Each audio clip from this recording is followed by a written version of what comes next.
time with all of you here in this historic spot, and to all the volunteers, the activists, the union organizers, the hard hats I see in the audience tonight. Thank you for coming out for one last rally before Election Day tomorrow. And personally, I am so happy to be finishing this campaign with my husband and my daughter by my side. We've been traveling across the country separately, trying to cover as much ground as possible and talk to as many voters as we can. But I'm really glad that we're all together tonight in Philadelphia with you. And how great was it to have John Bon Jovi and Bruce Springsteen with us? But in addition to all of that, what is so special for me is that we have our amazing President and First Lady with us, because for now nearly 8 years, they have served our nation with grace, strength, brilliance, and a whole lot of cool. And they have showed us again and again, as Michelle said right here in Philadelphia back at our convention, when others go low, we go high. I'm pretty sure, as they said tonight, that the best way to thank them is to do something really important tomorrow: to vote. Every single one of you and every person you know. Because as the President just pointed out, there is a clear choice in this election. A choice between division or unity, between an economy that works for everyone or only those at the top, between strong, steady leadership or a loose cannon who could put everything at risk. So make no mistakes, our core values are being tested in this election. We know enough about my opponent. We know who he is. The real question for us is what kind of country we want to be and what kind of future we want to build for our children. I'm proud that I had the chance to serve in President Obama's cabinet. And I am proud that I could watch the extraordinary service of our First Lady. And one thing I know is that, like them, I love America, and I know you do too. We love this country.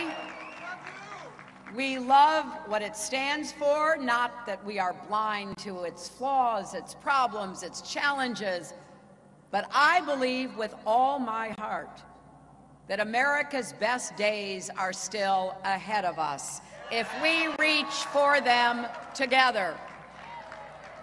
We choose to believe in a hopeful, inclusive, big-hearted America, an America where everyone has a place, everyone's included, everyone has a chance to live up to their own God-given potential.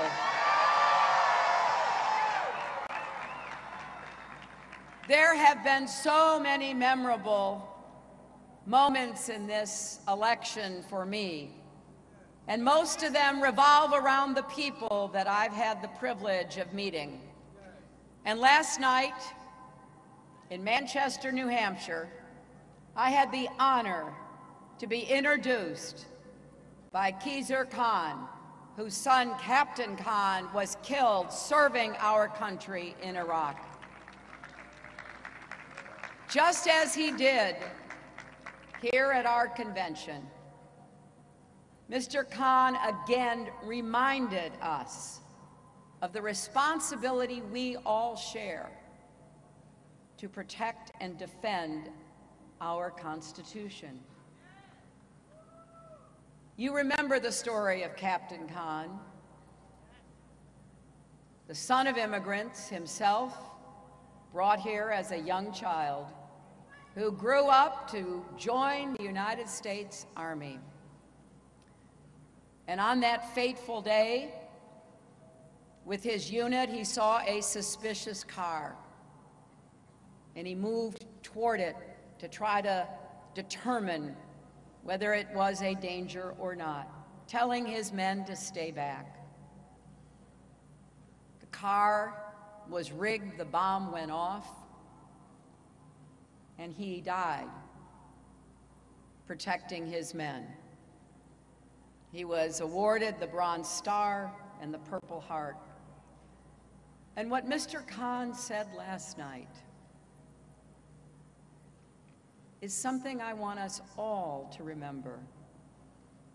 He said, after the many derogatory and insulting comments that we've heard from Donald Trump, would his son, would Captain Khan, have a place in Donald Trump's America?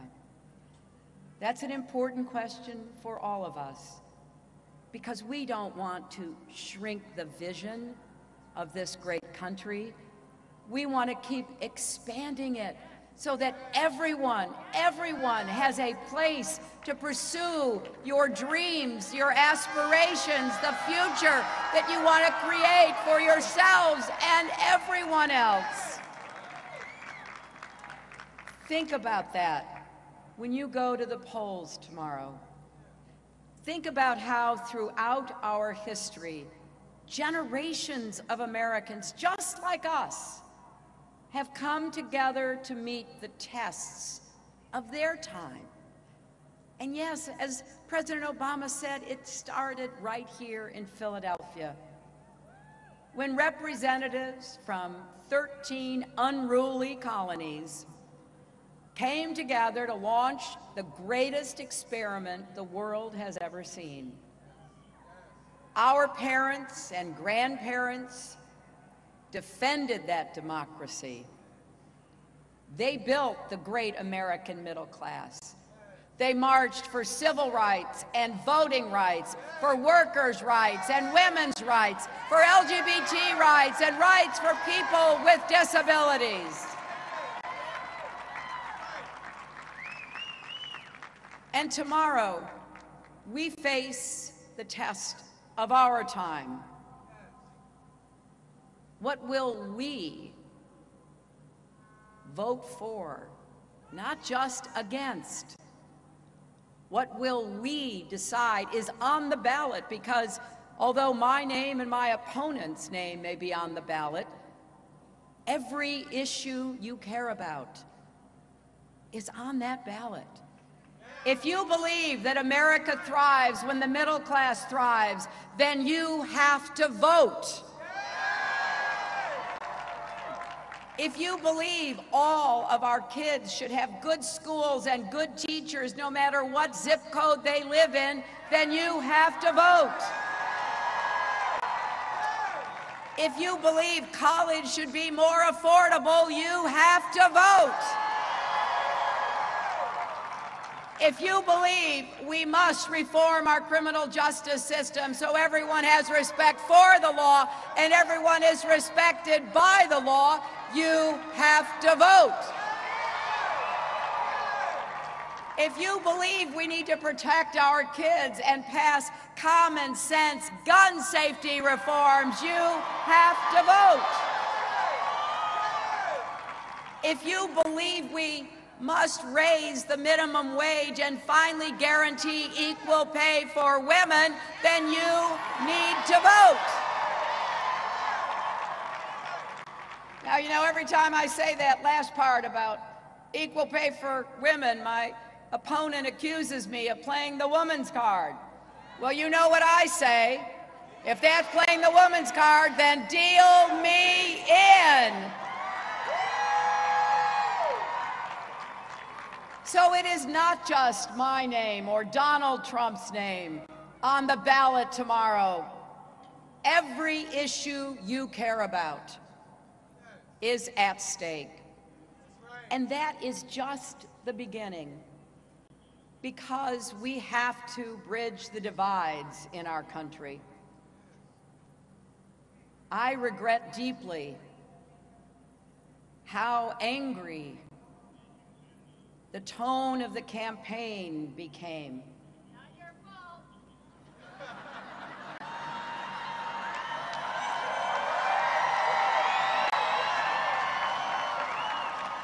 And by the way, did any of you see those debates? Well, I stood next to Donald Trump for 4.5 hours, proving conclusively I have the stamina to be president and commander-in-chief.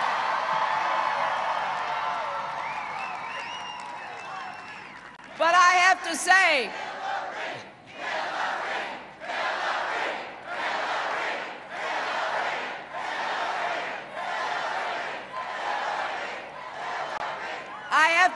that there were so many really troubling things that my opponent has said. But probably the most horrifying was at the end of the last debate, after he has insulted everyone, more than half the population, by the way, immigrants, African Americans, Latinos, POWs, Muslims, women. He then launches an attack on our democracy, refusing to say whether or not he would accept the outcome of the election. Well, let's show tomorrow there will be no question about the outcome of this election.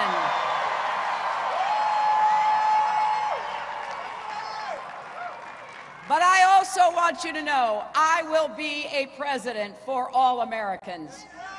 Democrats, Republicans, Independents, not just the people who support me in this election, everyone, because I believe we all have a role to play in building a better, fairer, stronger America, building on the progress that we have enjoyed under President Barack Obama over the last 8 years.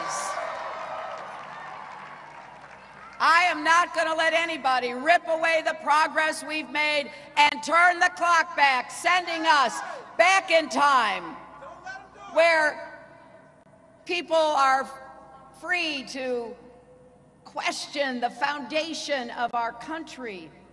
What our founders here did, you know, they did not agree on everything, in case you haven't remembered.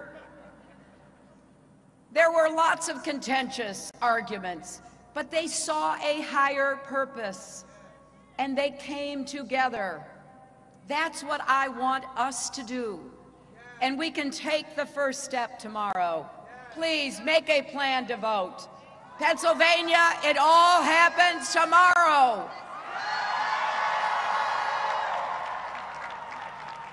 If you text the word PLAN, P-L-A-N, to 47246, we will walk you through where to vote, when to vote, how to get there.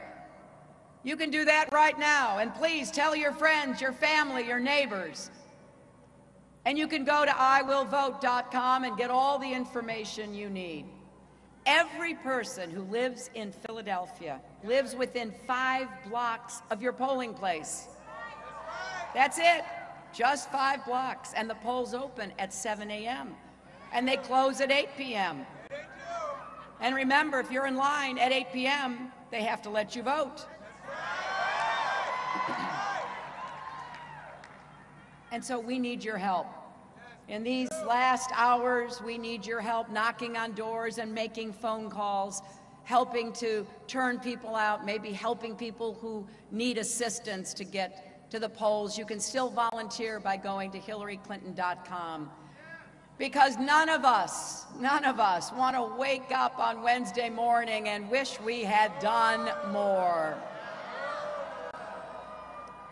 Years from today, when your kids and grandkids ask what you did in 2016, when everything was on the line, I want you to be able to say that you did vote. You voted for an inclusive, big-hearted, open-minded country future that will make sure that we all keep moving together, because I do believe we are stronger together.